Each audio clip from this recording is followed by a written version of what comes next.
تعالوا اقول لكم النهارده على احلى طريقه للبسبوسه بالزبادي. تبقى مقرمشه جدا من حروف وطريقه من قلبها كده مزبده وحلوه.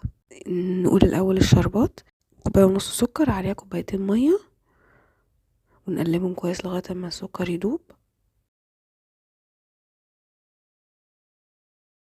وبعدين نحط عليها نص ليمونه ونسيبهم على نار وسط لمده 45 دقيقه لغايه ما العسل يربط.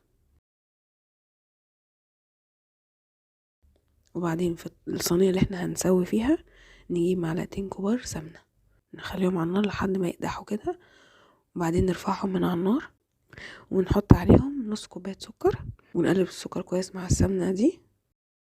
بعدين نحط كوباية وربع سميد، يا خشن يا وسط، انا بفضل الخشن.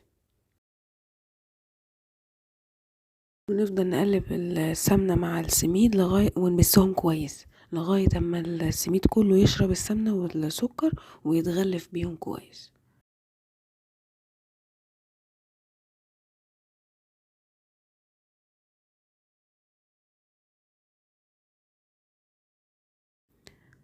بعد كده نحط نص معلقة بيكنج باودر وكوبايتين زبادي او 150 جرام زبادي ونص معلقة فانيلا،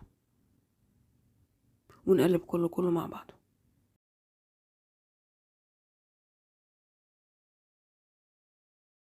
شايفين القوام ده هو الانسب للبسبوسه عشان لما ندخلوها الفرن وتخرجوها ما تبقاش ناشفه ومقلحفه. وده القوام بتاع البسبوسه اللي بتتعمل في المحلات. نوزعها بقى كويس في الصينيه ونفردها كويس. المعيار اللي انا قلته ده مقاس 26. نحط عليها المكسرات اللي نحبها.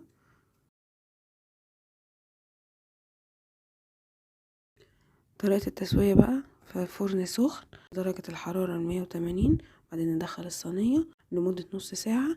هتطلع تسقوها بالشربات. اهم حاجه ان الشربات يكون سخن والصينيه سخنه جدا عشان الشربات يدخل للبسبوسه من جوه وما تشققش معانا، عشان لو العسل بارد والبسبوسه سخنه البسبوسه نفسها هتشقق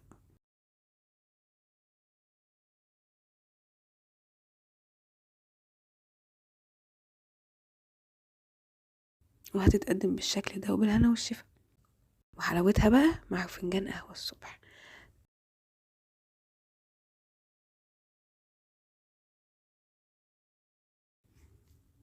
ما تنسوش بقى تقولوا لي رايكم في الوصفه ايه وتعملوا لي سبسكرايب.